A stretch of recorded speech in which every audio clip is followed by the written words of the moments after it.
Marcus Williams lived in a small town called Millfield. The town was not fancy. Most of the old factories had closed down years ago. People worked hard just to get by. But there was one thing that made everyone happy. That was basketball. The high school team was everything to the people of Millfield. On Friday nights, the whole town packed into the old gym. They cheered loud for their team. They knew every player's name. Basketball was hope in a place that needed it. Marcus was 15 years old. He was short for his age, only 5 feet and 6 inches tall. Most boys his age were much taller, but Marcus did not care. He loved basketball more than anything else in the world. Every day after school, Marcus walked to the community center. The building was old and tired. Paint was falling off the walls. The roof leaked when it rained. But inside was a basketball court. That court was Marcus's favorite place. The court was not in good shape.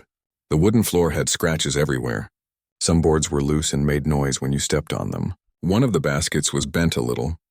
The net on the other basket had holes in it. But to Marcus, it was perfect.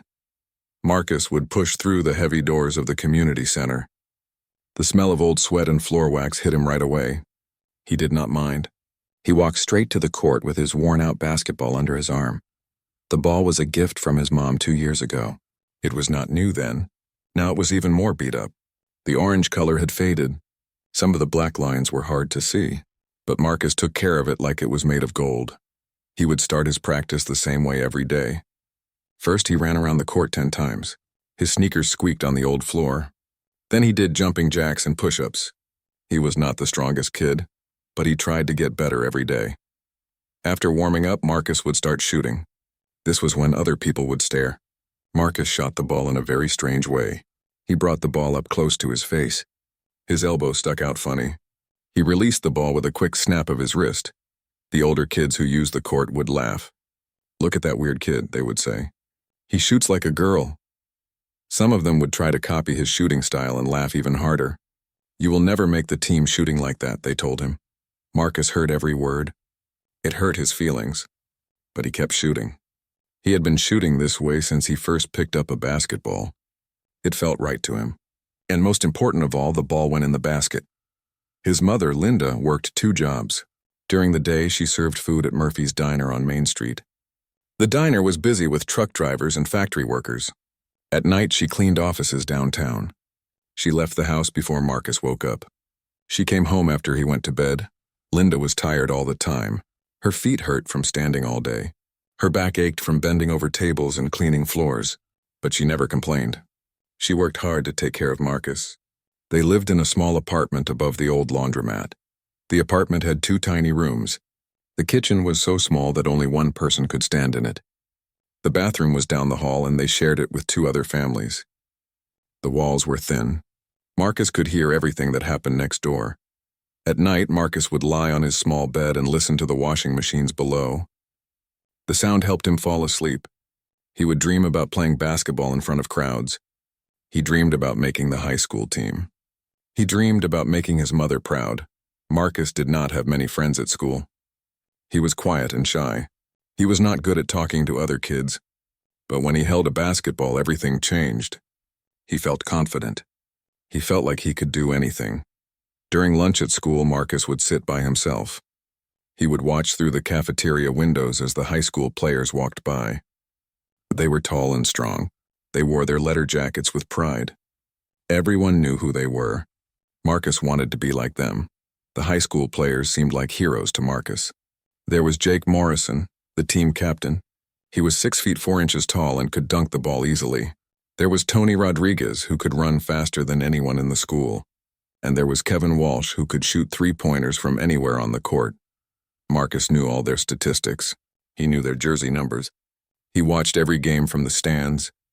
He studied how they moved and how they played. He tried to learn everything he could about basketball. Sometimes Marcus would walk by the high school gym during their practice. He would peek through the windows and watch them play. The coach would yell instructions. The players would run plays perfectly. Everything looked so professional and important. Marcus dreamed that one day he would be in there with them. He would wear the blue and gold uniform. He would hear the crowd cheer his name. But when he looked at himself in the mirror, he saw a short, skinny kid with a weird shooting style. It seemed impossible, But Marcus never stopped believing. Every day at the community center, he worked harder. He shot hundreds of shots. He practiced dribbling with both hands. He ran until his lungs burned. He did everything he could to get better. The janitor at the community center was an old man named Mr. Peterson. He had worked there for 20 years. He watched Marcus practice every day. Sometimes he would nod when Marcus made a good shot. But he never said much. One evening, as Marcus was getting ready to leave, Mr. Peterson spoke to him. "You come here every day," he said. "I see you working hard." Marcus was surprised. The old man rarely talked to anyone. "Yes, sir," Marcus replied. "I want to make the basketball team next year." Mr. Peterson looked at him for a long moment. "That shooting style of yours is different," he said. "But I seen stranger things work out." Then he walked away, pushing his mop bucket. Those words gave Marcus hope. Maybe his strange shooting style was not so bad after all. Maybe being different could be good. He picked up his basketball and headed home to the little apartment above the laundromat. As he walked through the dark streets of Millfield, Marcus made a promise to himself. He would never give up on his dream. No matter what anyone said about his shooting style or his size, he would keep working. He would prove that hard work could beat anything. The day Marcus had been waiting for finally came. It was tryout day for the Millfield High School basketball team. He had been counting down the days all summer. He had practiced every single day at the community center. He was ready. Marcus woke up extra early that morning. His stomach felt funny. He was nervous and excited at the same time. He looked at himself in the small mirror in his room. He was still short. He was still skinny. But he felt stronger than before. All those months of practice had to count for something. He put on his best shorts and t-shirt. They were not new, but his mother had washed them special for this day. She had already left for work, but she left him a note on the kitchen table. It said, "Good luck today. I believe in you. Love, Mom." Marcus smiled and put the note in his pocket. The walk to school felt longer than usual. Marcus carried his basketball and a water bottle. His heart was beating fast. He had dreamed about this day so many times. Now it was really happening. When he got to the school gym, there were already many boys waiting outside. Most of them were much taller than Marcus. They looked confident and strong. Some of them were talking about how easy it would be to make the team. Marcus felt small standing next to them. Coach Williams opened the gym doors at exactly 3 o'clock. He was a big man with a loud voice. He had been coaching at Millfield High for 15 years. His teams had won the state championship twice. Everyone respected him, but they were also afraid of him. "Listen up," Coach Williams shouted. "I only have 12 spots on this team. There are 30 of you here today. That means 18 of you are going home disappointed. If you are not serious about basketball, leave now." Nobody moved. Coach Williams looked at all the boys one by one. When his eyes stopped on Marcus, he shook his head a little. Marcus could tell the coach was thinking he was too small. "We will start with running," the coach announced. 10 laps around the gym. "If you cannot keep up, you do not belong here." The boys started running. Marcus was not the fastest, but he was not the slowest either. He had been running every day at the community center. His legs felt good. He finished with the middle group. Next came jumping drills. The boys had to touch the rim of the basketball hoop. One by one, they jumped as high as they could. Most of the tall boys could touch the rim easily. Some could even grab it with their hands. When it was Marcus's turn, he took a deep breath. He bent his knees and jumped as hard as he could. His fingertips barely touched the net. He was not even close to the rim. Some of the other boys laughed quietly. Coach Williams wrote something on his clipboard. Marcus could not see what it was, but he was sure it was not good. Then came the shooting drills. This was what Marcus had been waiting for. This was his chance to show what he could do. The coach set up 5 spots on the court. Each boy would shoot 5 shots from each spot. Marcus watched the other boys shoot first. They all had smooth, normal shooting styles. Most of them made about half of their shots. Some made more. Some made less. When it was Marcus's turn, he walked to the first spot. He brought the ball up in his strange way. His elbow stuck out just like always. He released the ball with his quick wrist snap. Swish. The ball went through the net perfectly. A few boys looked surprised. Marcus moved to the second spot. Another perfect shot. Then the third spot. Another basket. By the time he finished all 5 spots, he had made 23 out of 25 shots. The gym got very quiet. Even Coach Williams stopped writing on his clipboard and watched. Marcus had just shot better than anyone else in the gym, but instead of looking happy, the coach looked angry. "Williams," the coach shouted. "What is that shooting form supposed to be?" Marcus felt his face get red. "It's just how I shoot, sir," he said quietly. "That is not how basketball is played." Coach Williams yelled, "You shoot like a little kid who does not know better. This is high school basketball, not a playground." Some of the boys started laughing. Marcus felt embarrassed and hurt. He had just made almost every shot, but the coach was yelling at him about his form. "But, sir," Marcus said, trying to be brave. The ball went in the basket. Coach Williams walked closer to Marcus. His face was red with anger. "Listen to me, son. I do not care if you made every shot. You will never play like that on my team. Your form is all wrong. You are too small. You are too slow. Maybe you should try debate team or chess club." The other boys laughed louder now. Marcus felt like he wanted to disappear. All his dreams seemed to be falling apart right in front of everyone. The coach turned to the whole group. "Let me make something clear to all of you. Basketball is not just about making shots.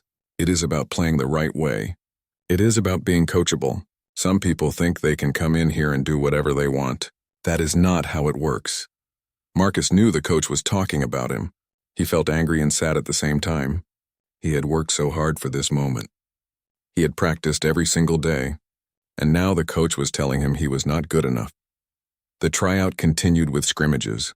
Marcus was put on a team with some of the smaller boys. During the games, he kept making shots. His teammates started passing him the ball more and more. Even some of the boys who had laughed at him were impressed, but every time Marcus shot the ball, Coach Williams would shake his head. When Marcus made a great pass, the coach looked the other way. It was clear that nothing Marcus did would change the coach's mind. After 2 hours, the tryout was over. Coach Williams gathered all the boys in a circle. "The team list will be posted tomorrow morning at 8 o'clock, he said. "If your name is not on the list, do not ask me why. I have made my decisions." Marcus walked home slowly. His legs were tired from all the running and jumping. But he was more tired in his heart. He knew he had played well. He knew he had shot better than almost everyone. But he also knew that Coach Williams did not like him. That night, Marcus could not eat dinner. His mother came home late from her cleaning job. She could tell something was wrong. "How did tryouts go?" she asked. Marcus told her everything. He told her about making all those shots. He told her about what the coach said. He told her how the other boys laughed at him. His mother sat down next to him on their small couch. "Marcus," she said, "sometimes life is not fair. Sometimes people do not see what we see in ourselves, but that does not mean we give up." "But Mom," Marcus said, "the coach said I will never play like that. Maybe he is right. Maybe I should try something else." Linda looked at her son with kind eyes. "Do you love basketball?" she asked. "Yes," Marcus answered. "Do you believe you can get better?" "Yes." "Then do not let one person's opinion stop you from chasing your dreams." The next morning, Marcus walked to school very slowly. He did not want to see the team list. He was afraid his name would not be on it. But he had to know. There was a crowd of boys around the bulletin board. Some were cheering. Others were walking away with sad faces. Marcus waited until most of them left. Then he walked up to look at the list. He read every name twice. His name was not there. Coach Williams had cut him on the first day, just like he said he would. Marcus felt like someone had hit him in the stomach. All his dreams seemed impossible now. He walked to his first class in a daze. He could not concentrate on anything the teacher said. At lunch, some of the boys who made the team walked by his table. One of them said, "Too bad about tryouts, Williams.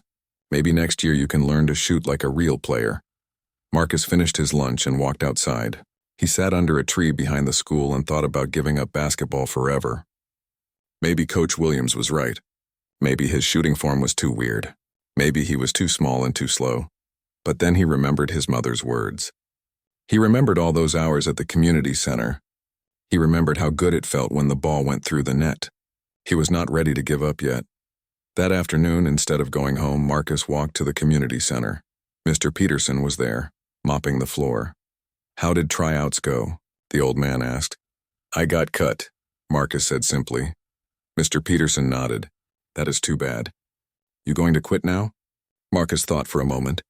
No, sir, he said. I am going to keep practicing. Good, Mr. Peterson said. Sometimes the best players are the ones who got told no first. Marcus picked up his basketball and walked onto the court. He started shooting just like always. His form was still strange. He was still short. But the ball still went in the basket, and that had to count for something. Marcus refused to give up. The day after getting cut from the team, he made a decision. If the school would not let him play, he would find another way to get better at basketball. He remembered seeing an old outdoor court on the other side of town.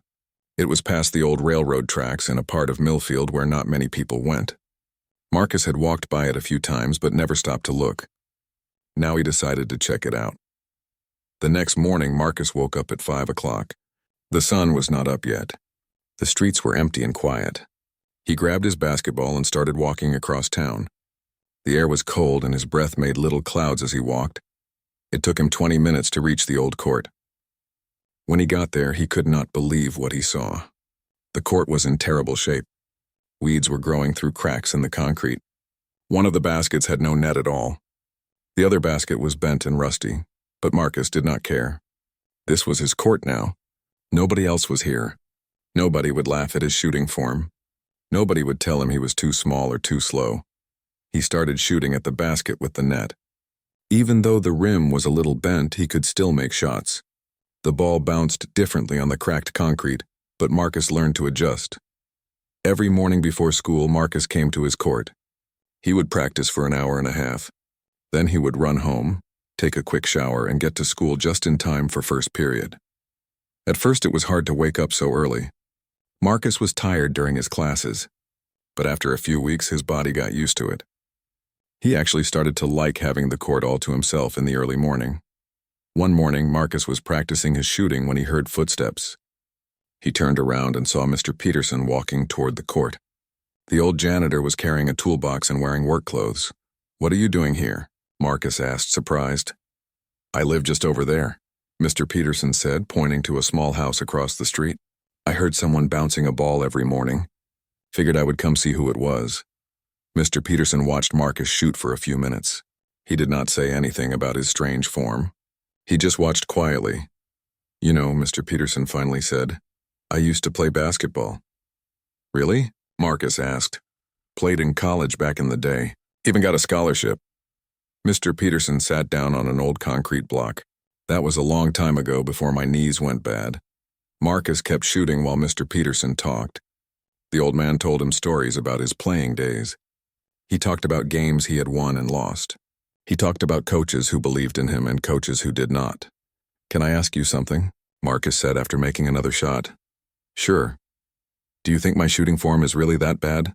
Mr. Peterson was quiet for a moment. "Let me ask you something back," he said.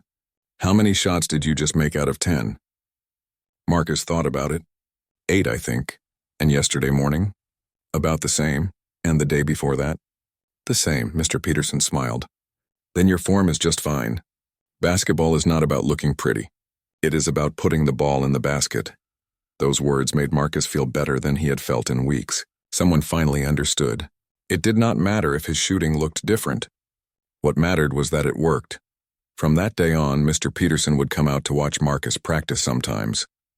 He would not stay long, but he would give Marcus little tips. "Keep your follow-through the same every time," he would say. Or, "Make sure your feet are set before you shoot." Mr. Peterson never tried to change Marcus's shooting form. Instead, he helped Marcus make it even better. He taught him about footwork and balance. He showed him how to get his shot off quicker. "The thing about basketball," Mr. Peterson said one morning, "is that there are many ways to play. Some people think there is only one right way, but the best players find their own way." Marcus started getting to the court even earlier so he could practice longer. Sometimes he would be there when it was still dark outside. He brought a small flashlight so he could see the basket. The cold weather did not stop him. When it rained, he practiced dribbling under the covered part of an old bus stop nearby. When it snowed, he cleared off the court with a shovel he found behind Mr. Peterson's house. His hands got rough from dribbling on the concrete. His shoes wore out faster from all the practice, but Marcus did not mind. Every day he felt himself getting better. Marcus also started practicing other parts of his game. He would run sprints from one end of the court to the other. He practiced dribbling with his left hand until it felt as good as his right hand. He worked on jumping higher by doing jumping exercises every day. One morning, Mr. Peterson brought something with him. It was an old basketball that looked much better than Marcus's beat-up ball. "This was my game ball from college," Mr. Peterson said. "I want you to have it." Marcus could not believe it. The ball was old, but it was still in good shape.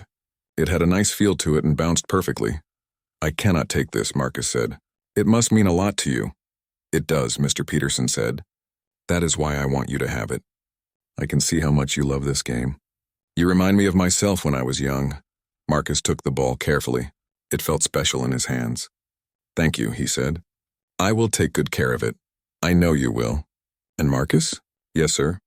"Do not let anyone tell you that you cannot make it. I have seen a lot of players in my time. You have something special." As the weeks went by, Marcus's skills improved dramatically. His shooting became even more accurate. His dribbling got quicker and smoother. His jumping got higher, but most importantly, his confidence grew. Out on his court, with nobody watching except sometimes Mr. Peterson, Marcus felt like he could do anything. He started trying shots from farther away. He practiced difficult moves he had seen on television. Marcus also started studying basketball more seriously. He watched games on television and paid attention to how players moved without the ball. He read about basketball strategy in library books. He learned about different types of plays and defenses. One day at school, Marcus overheard some of the basketball players talking about a pickup game happening that weekend at the community center. They were looking for more players. Marcus thought about asking if he could play. But then he remembered how they had laughed at him during tryouts. He decided to keep practicing on his own court instead. That weekend, Marcus was practicing when he heard voices coming from the direction of town. A group of teenagers was walking toward his court. Marcus recognized some of them from school, but they were not from the basketball team. "Mind if we play?" one of them asked. His name was David, and he was in Marcus's English class.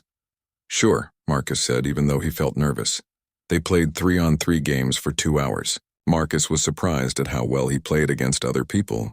His shots were falling. His dribbling was working.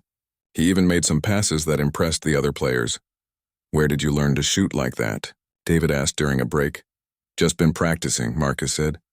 "Well, it is working. You are really good."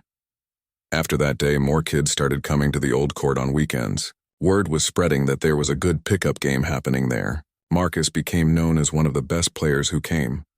Different kids from different schools started showing up. Some were taller than Marcus. Some were faster. But none of them could shoot like Marcus could. Marcus started to realize something important. Away from the high school gym and Coach Williams, his basketball skills were actually very good. The other players respected him. They wanted him on their team. One Saturday, an older teenager named Carlos came to the court. He had graduated from Millfield High 2 years ago and had played on the basketball team. He was well known as one of the best players the school had ever had. Carlos watched Marcus play for a while. After the games were over, he walked up to Marcus. "You are the kid who got cut from tryouts last year, right?" Carlos asked. Marcus nodded, feeling embarrassed. "Man, Coach Williams is crazy," Carlos said. "You can really play. I heard about you from some other guys. They said there was this kid with a weird shot who never missed." "My shooting form is different," Marcus admitted. "So what? The ball goes in. That is all that matters." Carlos shook his head. "Coach Williams is old school. He thinks everyone has to play exactly the same way. But basketball is changing." Carlos told Marcus about players in college and the pros who had unusual shooting styles but were very successful. He told him to keep working and never change his shot. "Keep doing what you are doing," Carlos said before leaving. "And do not let anyone tell you that you cannot make it." That night, Marcus went home feeling better about basketball than he had in months. He was not on the school team, but he was becoming known as a serious player around town.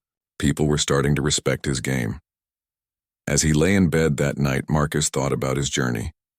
Getting cut from the team had hurt badly, but it had also taught him something important. He did not need other people's approval to be good at basketball. He just needed to keep working and believing in himself. The next morning, Marcus was back on his court at 5 o'clock. Mr. Peterson was waiting for him with a cup of coffee and a smile. "I heard you had some good games yesterday." the old man said. How did you hear about that? Marcus asked. Word gets around. People are talking about the kid with the magic shot. Word about Marcus and his amazing shooting spread quickly through Millfield and the surrounding towns. It started small with just a few kids talking about the strange boy who never missed his shots. But soon more and more people were hearing about him. The pickup games at the old court became bigger every weekend. What started with 6 or 7 players grew to 20 or 30. Kids came from different schools and different neighborhoods. Some drove from towns that were an hour away just to play basketball with Marcus. Marcus loved the attention, but he also felt pressure. Everyone who came expected to see something special. They wanted to see the kid who could make impossible shots. Marcus knew he had to perform every time, but he was ready for the challenge. All those months of practice had made him stronger and more confident. His shooting was not just good anymore. It was incredible. He could make shots from distances that seemed impossible. He could shoot over taller players. He could make shots while falling down or jumping to the side. One Saturday morning, a group of older players showed up at the court. They were in their 20s and had played college basketball. They had heard about Marcus and wanted to see if the stories were true. At first, they did not take Marcus seriously. He was still short and young-looking. When they saw his unusual shooting form, some of them laughed just like the high school players had done. "This is the kid everyone is talking about?" one of them said. "He looks like he is 12 years old." But their laughing stopped quickly. In the first game, Marcus scored 15 points in 10 minutes. He made shots from all over the court. Every time they tried to guard him closely, he would dribble around them and make an even harder shot. By the end of the day, the college players were asking Marcus for advice about shooting. They wanted to know how he had learned to shoot so accurately. They treated him with respect like he was their equal. "I have never seen anything like that," one of them told Marcus before leaving. "You have a gift, man. Do not waste it." News about Marcus reached beyond just basketball players. Adults in town started talking about him too. People who had never seen him play knew his name. The barber shop, the diner, the grocery store, everywhere people gathered. They talked about the Williams boy who could play basketball like a magician. Marcus's mother, Linda, started hearing about her son at work. Customers at the diner would ask her about Marcus. They would tell her stories about his amazing games. Linda was proud, but she was also worried. She did not want all the attention to go to Marcus's head. "People are talking about you all over town," she told Marcus one evening. "That is wonderful, but remember to stay humble. Keep working hard." "I will, Mom," Marcus promised. "I am not going to stop practicing just because people are saying nice things about me." And he did not stop. Marcus still woke up at 5 o'clock every morning to practice on his court. The attention made him want to get even better. He knew that with all the talk about him, some people would want to see him fail. One day, a man Marcus did not recognize came to watch the games. He was older, maybe in his 50s, and he wore nice clothes. He stood quietly on the side and watched everything. After the games were over, he approached Marcus. "You are Marcus Williams?" the man asked. "Yes, sir," Marcus replied. "My name is Coach Anderson. I coach basketball at Jefferson High School." Jefferson was a school about 30 minutes away from Millfield. "I have been hearing some interesting stories about you." Marcus felt nervous. Another coach was talking to him, but he remembered what had happened with Coach Williams. "I came to see for myself," Coach Anderson continued. "And I have to say those stories did not do you justice. You are even better than people said." "Thank you, sir," Marcus said quietly. "Have you thought about transferring schools? I could use a player like you on my team." Marcus was shocked. A coach was asking him to play for his team. After all the rejection and embarrassment, someone finally wanted him. But Marcus shook his head. "Thank you, but I want to stay at Millfield." "This is my home." Coach Anderson nodded. "I understand. But if you ever change your mind, my door is open." He handed Marcus a business card. "Keep working hard. You have something special." The offer made Marcus feel good, but it also made him more determined to prove himself at his own school. He did not want to run away to another school. He wanted to earn his place at Millfield High. As his reputation grew, Marcus started getting invited to play in different places around the area. There was a weekly game at the YMCA in the next town over. There were tournaments at community centers in different neighborhoods. Marcus started traveling around the region playing basketball and meeting new people. Each place he played, Marcus learned something new. He played against different styles of players. Some were more physical. Some were faster. Some were better at defense. But no matter who he played against, Marcus could score. His shooting was becoming legendary. At one tournament, Marcus met a player named Jerome who had graduated from high school the year before. Jerome was 6 feet 8 inches tall and had received a scholarship to play college basketball. "Little man," Jerome said to Marcus after they played together, "you have more game than half the guys on my college team. How are you not playing for your high school?" Marcus told him the story about getting cut and what Coach Williams had said about his shooting form. Jerome shook his head in disbelief. "That coach is living in the past. Basketball is changing. There are players in the NBA now who shoot in ways that coaches used to say were wrong, but they make millions of dollars because they can score." Jerome became a mentor to Marcus. He would invite Marcus to play with him and his college friends when he was home for breaks. These games were much more competitive and physical than anything Marcus had experienced before. At first, Marcus struggled against the bigger, stronger college players. But he learned quickly. He figured out how to get his shot off against taller defenders. He learned how to use his speed and quickness to his advantage. "The thing about basketball," Jerome told Marcus one day, "is that size and strength matter, but skill matters more. And you have skills that cannot be taught." As winter turned to spring, Marcus had played hundreds of games against dozens of different players. His confidence was at an all-time high. He knew he could compete with anyone. One evening, Marcus was walking home from a game at the community center when he saw Coach Williams getting out of his car at the grocery store. Marcus thought about walking the other way, but Coach Williams had already seen him. "Marcus Williams," the coach said as Marcus approached. "Hello, Coach Williams," Marcus replied politely. "I have been hearing some things about you around town. People say you have been playing ball at different places." "Yes, sir, I have been practicing and playing when I can." Coach Williams looked at Marcus for a long moment. Marcus could not tell what the coach was thinking. "Well," the coach finally said, "keep working hard. Maybe you will figure out that shooting form of yours eventually." Then Coach Williams walked into the store. Marcus stood there for a moment, feeling frustrated. Even with all his success and all the respect he was earning from other players, his own high school coach still did not believe in him. But Marcus was not the same scared kid who had gotten cut from tryouts. All the games and all the different players he had faced had taught him something important. He was good enough to play at any level. He just needed the right opportunity. That night, Marcus talked to his mother about what had happened with Coach Williams. "Some people will never see your value," Linda told her son. "But that does not mean you do not have value. You just have to keep believing in yourself and working hard. The right opportunity will come." Marcus knew his mother was right. He had built something special over the past year. He had gone from being a rejected tryout to being one of the most respected players in the area. Players who were older, taller, and stronger than him wanted to play with him and learn from him. The next morning, Marcus was back on his court at 5 o'clock. Mr. Peterson was there waiting for him, like he had been so many mornings before. "I heard you ran into Coach Williams yesterday," the old man said. "How did you hear about that?" Marcus asked, but he was not really surprised.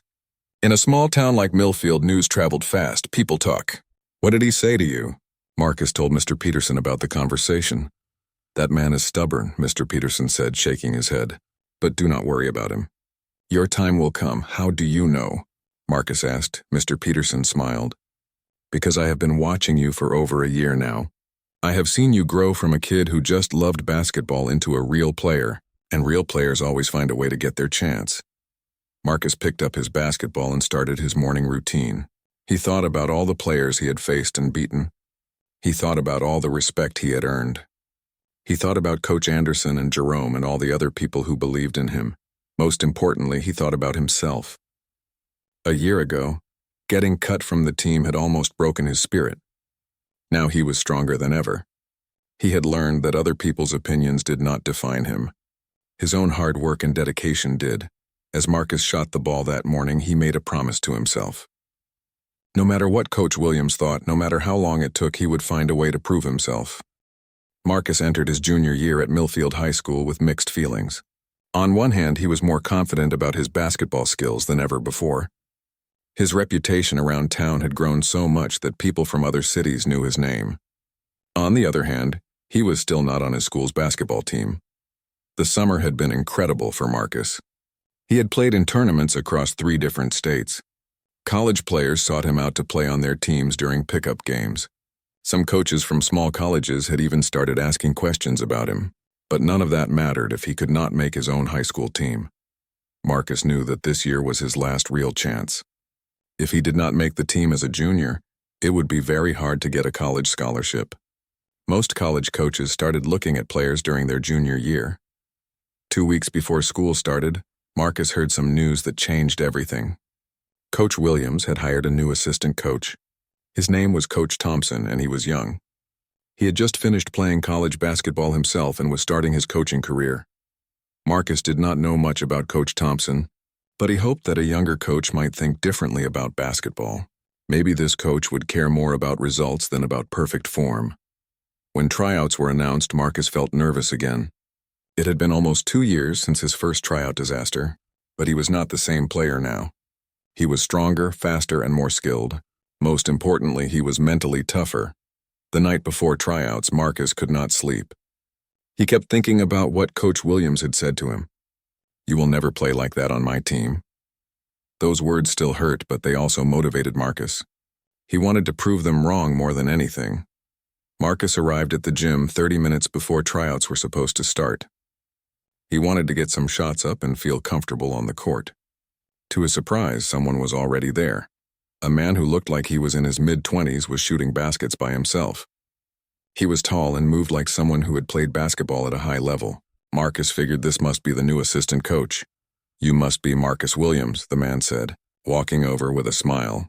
"Yes, sir," Marcus replied, surprised that the coach knew his name. "I am Coach Thompson. I have heard a lot about you around town." Marcus did not know what to say. He had not expected this. "I hope you are planning to try out for the team this year," Coach Thompson continued. "Yes, sir, I am." "Good. I am looking forward to seeing what you can do." Coach Thompson picked up a basketball and tossed it to Marcus. "Want to get some shots up together before the other players arrive?" For the next 20 minutes, Marcus and Coach Thompson shot baskets and talked. The coach asked Marcus about his practice routine and where he had been playing. He seemed genuinely interested in Marcus as a player. "I have to ask you about your shooting form," Coach Thompson said. "I have heard it is pretty unique." Marcus felt his stomach tighten. Here it comes, he thought. Another coach was going to tell him his form was all wrong. "Let me see it," Coach Thompson said. Marcus shot the ball with his usual form. Swish. Then another shot. Swish. Then another. Swish. Coach Thompson watched carefully. "Interesting," he said. "It is definitely different from what they taught me in college. But you are making every shot." "Coach Williams says it is all wrong," Marcus said quietly. "Well, Coach Williams has been coaching for a long time. He learned basketball when things were different." Coach Thompson shot the ball himself, then got the rebound and passed it back to Marcus. "But I learned something in college. There are many ways to play this game. What matters is what works." Just then, other players started arriving for tryouts. Marcus recognized most of them from school and from watching the team play. They were the same players who had made the team the past 2 years. Coach Williams arrived exactly on time, just like before.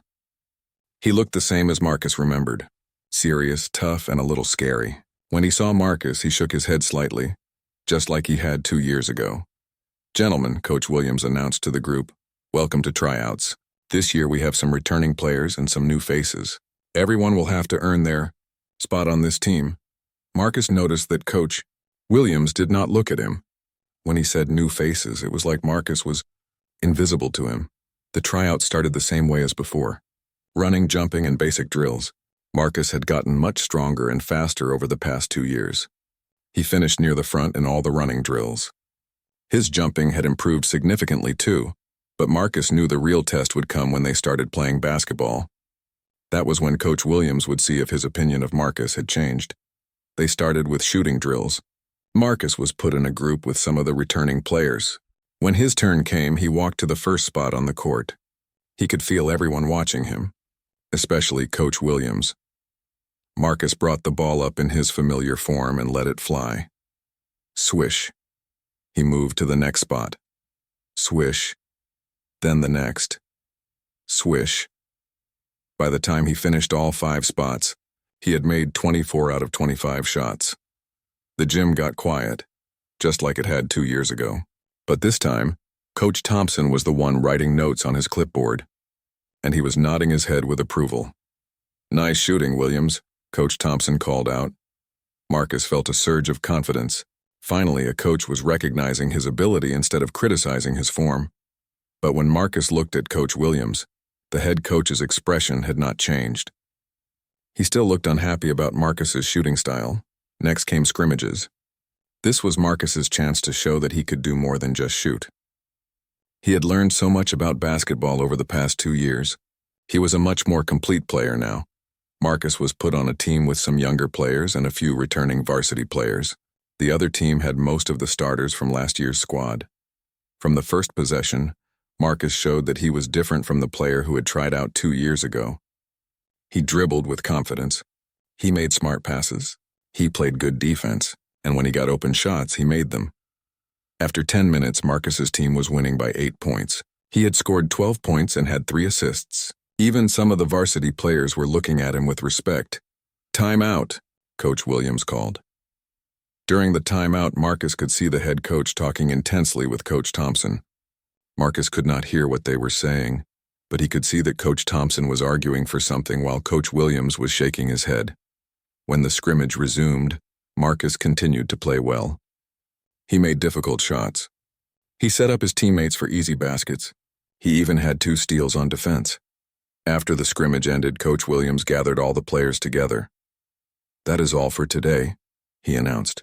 "We will have one more tryout session tomorrow. Then we will post the team roster on Friday morning." As the players were leaving, Coach Thompson approached Marcus. "Great job today," he said quietly. "You have really improved since I heard about you last year." "Thank you, Coach Thompson. I have been working hard. It shows. Keep doing what you are doing." The coach looked around to make sure Coach Williams was not watching, then leaned closer. "Between you and me, you outplayed everyone in that gym today." Marcus walked home feeling better than he had felt in years. For the first time, he felt like he had a real chance to make the team. Coach Thompson seemed to appreciate his skills, and Marcus had clearly outplayed many of the returning players. That night, Marcus called Jerome, his college friend, to tell him about tryouts. "Sounds like you killed it," Jerome said. "This new assistant coach sounds cool. Maybe he can convince the head coach to give you a fair shot." "I hope so," Marcus said. "But Coach Williams still does not seem to like my style." "Do not worry about that, old man. If you keep playing like you did today, he will have to put you on the team. Even stubborn coaches cannot ignore talent forever." The second day of tryouts went even better for Marcus. He was more relaxed and confident. He made shots from all over the court. He dominated the scrimmages. Even some of the returning players were telling him he looked great. Marcus noticed that Coach Thompson was taking a lot of notes and seemed excited about what he was seeing. But Coach Williams remained stone-faced and unimpressed. After tryouts ended, Marcus heard Coach Williams and Coach Thompson having a heated discussion in the coach's office. The door was closed, but their voices were loud enough that Marcus could hear parts of it as he walked by. "He is clearly one of our best players," Coach Thompson was saying. "I do not care how many shots he makes," Coach Williams replied. "He does not play basketball the right way." "But Coach, basketball is about scoring points and winning games. This kid can help us do both. Basketball is about more than scoring. It is about discipline and fundamentals. That kid has no discipline." Marcus did not stay to hear the rest. He knew the 2 coaches disagreed about him, but he did not know which opinion would win. Friday morning came faster than Marcus wanted. He walked to school early, but there was already a crowd around the team roster. Marcus waited until most of the players had looked and left. Then he walked up to the board. He scanned the list once, then twice, then a third time. His name was there. Marcus Williams was on the Millfield High School basketball team.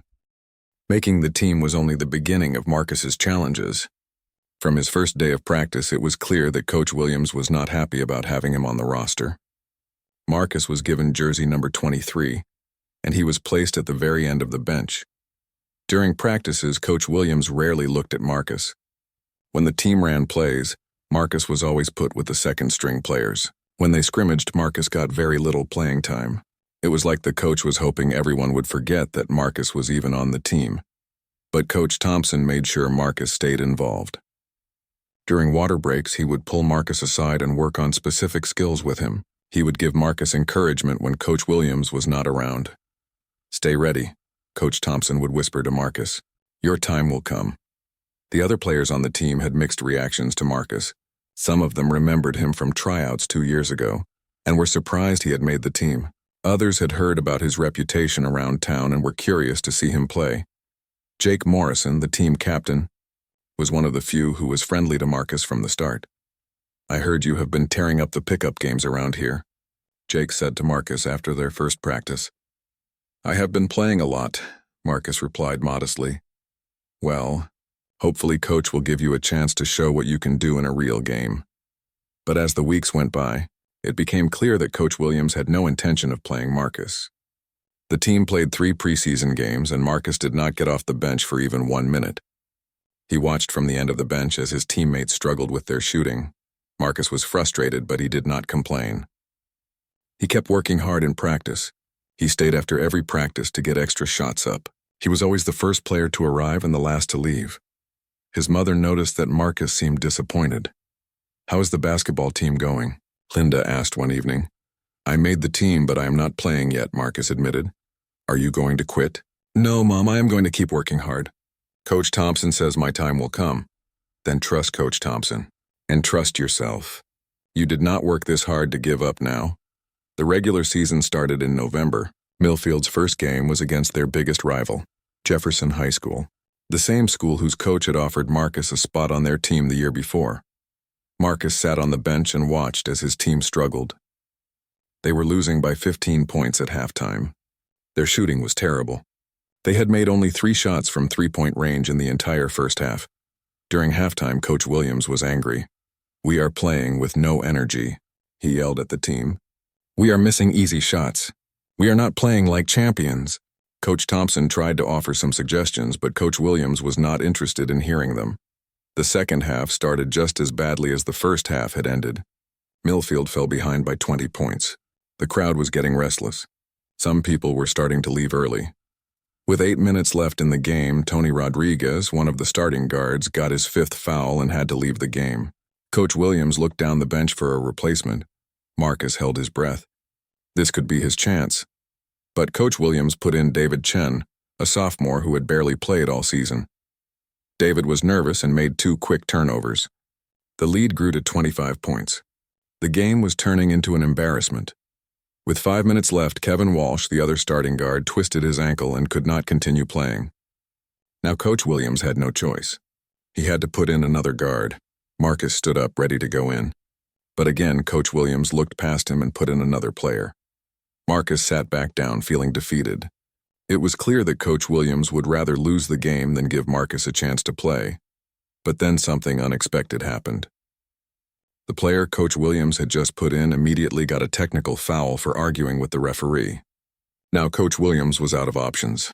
Every other guard on the team was either injured or had fouled out. Coach Thompson leaned over to Coach Williams and said something quietly. Coach Williams shook his head. Coach Thompson said something else, more firmly this time. Finally, Coach Williams looked down the bench at Marcus. "Williams," he called out reluctantly. "You are in." Marcus could not believe it. After months of sitting on the bench, he was finally going to play in a real game. His heart was pounding as he ran to the scorer's table to check in. As Marcus waited to enter the game, he heard some people in the crowd talking. "Who is that kid?" someone asked. "That is Marcus Williams," another person replied. "I heard he is pretty good in pickup games, but he has never played in a real game before. He looks really small. Why is Coach Williams putting him in now?" Marcus tried to block out the voices and focus on the game. When the referee waved him in, Marcus ran onto the court for the first time as a member of the Millfield High School basketball team. The crowd was mostly quiet. Most people did not know who Marcus was. They just saw a short, unknown player coming into a game that was already over. Marcus's first possession, his teammate passed him the ball at the top of the three-point line. The defender was not guarding him closely because he did not know who Marcus was. Marcus looked at the basket. It was the same distance as thousands of shots he had made in practice and in pickup games.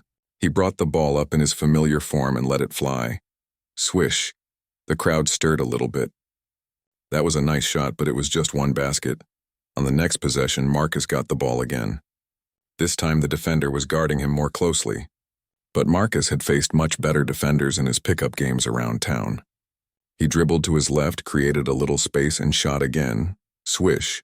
Now the crowd was paying attention. 2 3-pointers in a row from the unknown kid. Jefferson called a timeout. Coach Williams gathered his team together. "Keep doing what you are doing, Williams," he said quietly. It was the first positive thing he had ever said to Marcus. When play resumed, Jefferson was now guarding Marcus much more closely. But Marcus was in a zone. He felt like he could not miss. He made another 3-pointer. Then another.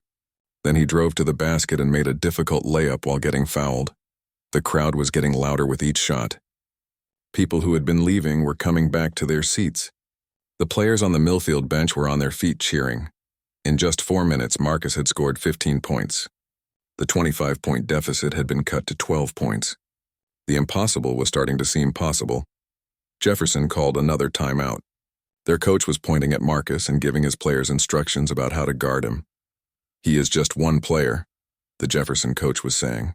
"Do not let him beat you by himself." But Marcus was not planning to beat them by himself. As Jefferson started double-teaming him, Marcus began making passes to his open teammates. His years of playing pickup games had taught him how to see the whole court. He found Jake Morrison for an easy 3-pointer. He set up the center for a dunk. He threw a perfect pass to a teammate cutting to the basket. With 2 minutes left, the score was tied. The crowd was going crazy. No one could believe what they were watching. The unknown kid who had never played a minute of high school basketball was single-handedly bringing his team back from a 25-point deficit. Marcus had the ball with 30 seconds left. Jefferson was guarding him with 2 players, but Marcus had faced worse pressure in pickup games. He dribbled between the 2 defenders, stepped back, and shot a 3-pointer from 25 feet away. The gym went silent as the ball flew through the air. It seemed to hang there forever. Swish. The crowd exploded. Millfield was ahead by 3 points with 20 seconds left. Marcus had just made the biggest shot of the game. Jefferson got one more shot, but it missed. The game was over. Millfield had won by 3 points. Marcus's teammates mobbed him on the court. The crowd was on their feet applauding. In 15 minutes of playing time, Marcus had scored 28 points and had 6 assists. He had led one of the greatest comebacks in school history. As Marcus walked off the court, he saw Coach Williams watching him with a very different expression than he had ever seen before. For the first time, the coach looked impressed. Coach Thompson was beaming with pride. "I told you your time would come," he said to Marcus. In the locker room after the game, Marcus's teammates were treating him like a hero. Players who had barely talked to him before were asking him where he had learned to shoot like that. "That was incredible," Jake Morrison said. "I have never seen anything like that in my life." Even Coach Williams approached Marcus after his post-game speech to the team. "Good job tonight, Williams," he said simply. Then he walked away. It was not much, but it was more than Marcus had ever gotten from his coach before. That night, Marcus could barely sleep. He kept replaying the game in his mind. All those years of rejection and doubt had led to this moment. He had finally gotten his chance, and he had made the most of it. The next day at school, everyone was talking about Marcus's performance. Students who had never spoken to him before were coming up to congratulate him. Teachers were talking about the game in their classes. Marcus was no longer the unknown kid who sat at the end of the bench. He was the player who had led the greatest comeback in school history. But Marcus knew this was just the beginning. One great game did not mean anything if he could not do it again. Word about Marcus's incredible comeback spread through the town like wildfire. By the next morning, everyone in Millfield was talking about the unknown player who had come off the bench to save the game. The local newspaper ran a front-page story with the headline, "Mystery Player Leads Miracle Comeback." But Marcus knew that one good game did not make a career. He had to prove that his performance was not just a lucky accident. The pressure was on him now in a way it had never been before. Coach Williams was still not completely convinced. During the next practice, he started Marcus with the second team again. But something had changed. The coach was actually watching Marcus now instead of ignoring him. "Williams," Coach Williams called out during a drill, "show the other guards how you release the ball so quickly." It was the first time Coach Williams had ever asked Marcus to demonstrate anything to the team. Marcus felt proud but tried not to show it too much. The next game was at home against Central Valley High School. For the first time all season, Marcus was listed as the sixth man in the program. He would be the first player off the bench. The gym was more crowded than usual. Word had gotten out about Marcus's amazing comeback, and people wanted to see if he could do it again. Marcus saw Mr. Peterson sitting in the stands, along with several players from his pickup games around town. Millfield started the game well and built a 10-point lead in the first quarter. Marcus watched from the bench, waiting for his chance to get in the game. He was nervous but excited. With 4 minutes left in the first quarter, Coach Williams looked down the bench. "Williams, you are in for Rodriguez." Marcus jogged to the scorer's table and checked in. The crowd gave him a nice cheer. When he stepped onto the court, the Central Valley players did not seem to know who he was. On his first possession, Marcus caught a pass on the wing. The defender was playing off him, not expecting him to shoot from that distance. Marcus did not hesitate. He pulled up and shot a three-pointer. Swish. The crowd cheered, and Marcus felt that familiar feeling of confidence flowing through him. He was in his element now. Over the next 5 minutes, Marcus put on a shooting display that left everyone in the gym amazed. He made 3 more three-pointers, each one more difficult than the last. He made shots while falling away from defenders. He made shots while being bumped and pushed. By the end of the first quarter, Marcus had scored 15 points. Millfield's lead had grown to 20 points. The crowd was on its feet every time Marcus touched the ball. Coach Williams kept Marcus in the game to start the second quarter. Now Central Valley knew they had to focus on stopping him. They started sending 2 defenders at Marcus every time he touched the ball. But Marcus had learned how to handle double teams during his pickup games. Instead of forcing shots, he started making passes to his open teammates. He found Jake Morrison for 2 easy three-pointers. He threw a perfect pass to the center for a dunk. "He is not just a shooter," Marcus heard someone in the crowd say. "This kid can really play basketball." By halftime, Marcus had 22 points and 7 assists. Millfield was ahead by 30 points. The game was turning into a blowout, and Marcus was the reason why. During halftime, Coach Williams pulled Marcus aside. "You are playing smart basketball out there," the coach said. "When they double-team you, you find the open man. That is what good players do." It was the most positive feedback Marcus had ever received from Coach Williams. He felt like he was finally earning the coach's respect. The second half was more of the same. Every time Marcus touched the ball, the crowd expected something special to happen. And Marcus rarely disappointed them. He made shots from distances that seemed impossible. He made shots over much taller defenders. He made shots while moving in different directions. His shooting was so accurate that it almost seemed like magic. With 5 minutes left in the fourth quarter, Marcus had scored 38 points. The crowd was chanting his name. People were taking pictures and videos with their phones. Coach Williams decided to rest Marcus for the final few minutes since the game was already won. As Marcus walked to the bench, the entire crowd stood up and gave him a thunderous ovation. Marcus waved to the crowd, trying to stay humble but feeling incredible inside. 2 weeks ago, he had been sitting at the end of the bench, forgotten by everyone. Now he was the star of the team. In the locker room after the game, Marcus's teammates were in awe of what they had just witnessed. "Dude, you scored 38 points in 3 quarters, said Tony Rodriguez. "I have never seen anything like that." "Where did you learn to shoot like that?" asked Kevin Walsh. Marcus thought about all those early morning practices on the old court. He thought about Mr. Peterson's encouragement and all the pickup games where he had been doubted and disrespected. "I just practiced a lot," Marcus said simply. After the game, reporters from the local newspaper and radio station wanted to interview Marcus. He had never talked to reporters before and felt nervous. "Marcus, where did this shooting ability come from?" one reporter asked. "I have been practicing since I was young," Marcus answered. "I just try to work hard every day." What was it like to sit on the bench for so long and then have this opportunity? Marcus thought carefully before answering. "It was frustrating sometimes, but it taught me to stay ready. When I got my chance, I wanted to make the most of it." The next few games followed the same pattern. Marcus would come off the bench and immediately change the game with his shooting. Word about him started spreading beyond just Millfield. College scouts began showing up to watch him play, but the biggest test came when Millfield played against Oak Ridge High School. Oak Ridge had the best team in the region and had not lost a game all season. They had several players who were being recruited by major colleges. The gym was packed that night. People drove from 3 different counties to see the game. There were more college scouts in the stands than anyone could remember. Oak Ridge had done their homework on Marcus. From the moment he entered the game, they had a defender glued to him. They were determined not to let him beat them with his shooting. For the first time all season, Marcus struggled to get good shots. The Oak Ridge defense was physical and aggressive. They bumped him every time he tried to catch the ball. They never let him get comfortable. Millfield fell behind by 12 points in the third quarter. The crowd was getting nervous. This was the kind of game that would show if Marcus was a real player, or just someone who could score against weaker teams. With 6 minutes left in the fourth quarter, Oak Ridge was still ahead by 10 points. Marcus had only scored 8 points all game.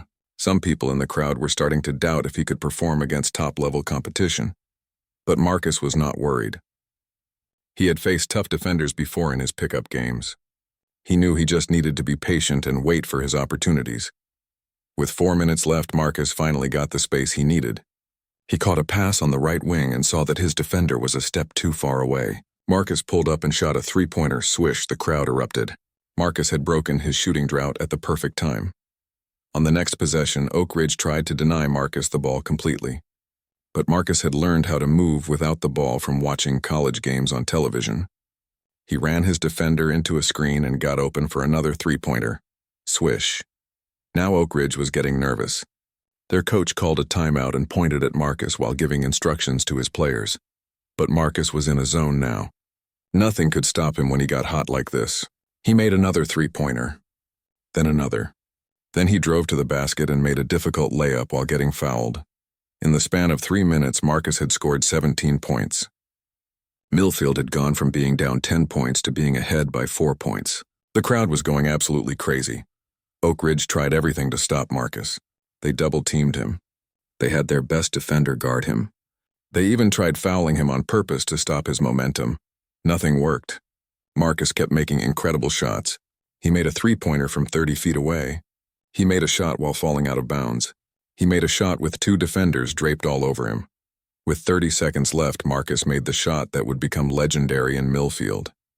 Oak Ridge was ahead by 1 point and had the ball. Marcus stole a pass and had a clear path to the basket for an easy layup.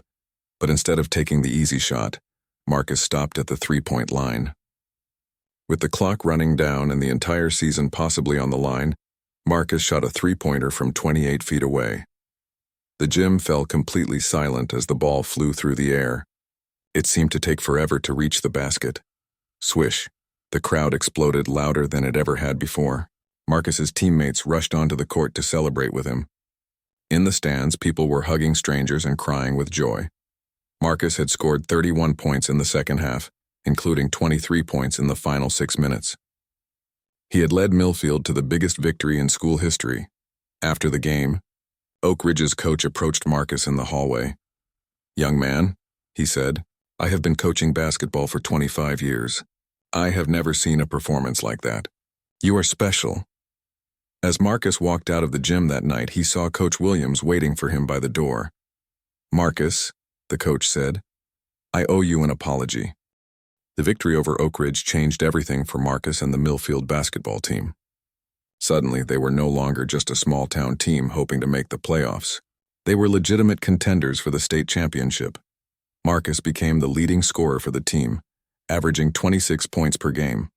College scouts came to every game now, filling up entire sections of the gymnasium. Some of the biggest basketball programs in the country were sending recruiters to watch the kid with the unusual shooting form who was breaking scoring records. But the attention did not change Marcus. He still woke up at 5 o'clock every morning to practice on his old court. Mr. Peterson still came out sometimes to watch and offer encouragement. "You are getting famous." "Young man," Mr. Peterson said one cold morning as Marcus shot baskets in the dim light. "I am just trying to keep getting better," Marcus replied, never breaking his shooting rhythm. "That is what I like about you," Mr. Peterson said with a smile. "Success has not changed who you are." As the season progressed, Millfield kept winning games. They won their conference championship for the first time in 10 years. They advanced through the first 3 rounds of the state playoffs, with Marcus leading the way in each game. The biggest test came in the state semifinals. Millfield was playing against Roosevelt High School, a team from the big city that had won the state championship 3 of the past 5 years. Roosevelt had players who were 6 feet 8 inches tall and had already signed with major college programs. The week before the game, Marcus received news that would have shocked him just a year ago. Duke University, one of the most famous basketball programs in the country, offered him a full scholarship. Then came offers from North Carolina, Kentucky, and UCLA. "Can you believe this?" Marcus said to his mother as they sat in their small apartment, looking at scholarship letters spread across their kitchen table. Linda had tears in her eyes as she looked at the letters. "I always believed in you," she said, "but even I could not have imagined this." The state semifinal game was played in the capital city in front of 8,000 people. It was the biggest crowd Marcus had ever played in front of. Before the game, he felt nervous butterflies in his stomach. Coach Williams pulled him aside in the locker room before they took the court. "Marcus," the coach said, "2 years ago I made a terrible mistake. I let my old ideas about basketball blind me to your talent. Tonight I want you to go out there and play your game. Shoot the ball whenever you think you can make it. Do not worry about what anyone thinks about your form." It was amazing to hear those words from the same coach, who had once told him he would never play basketball the right way. Roosevelt came out strong and took an early lead. Their players were bigger and stronger than anyone Millfield had faced all season. At halftime, Roosevelt was ahead by 8 points and Marcus had been held to only 10 points. In the locker room, Marcus's teammates looked discouraged. They had come so far, but it seemed like Roosevelt might be too much for them to handle. "Listen," Marcus said to his team, "I know they are bigger than us. I know they are stronger than us, but they do not want this more than we do. We have worked too hard to give up now." The third quarter was a battle. Both teams traded baskets back and forth. Marcus started getting hot, making 3 consecutive three-pointers to tie the game. The crowd was getting louder with each shot, but Roosevelt answered right back with baskets of their own. With 1 quarter left to play, the score was tied at 65 points each. The fourth quarter became the greatest quarter of basketball that Marcus had ever played. He made shots that seemed impossible. He made three-pointers while falling down. He made shots with defenders hanging all over him. He made shots that brought the crowd to their feet every time. With 2 minutes left, Marcus had scored 18 points in the quarter. Millfield was ahead by 4 points.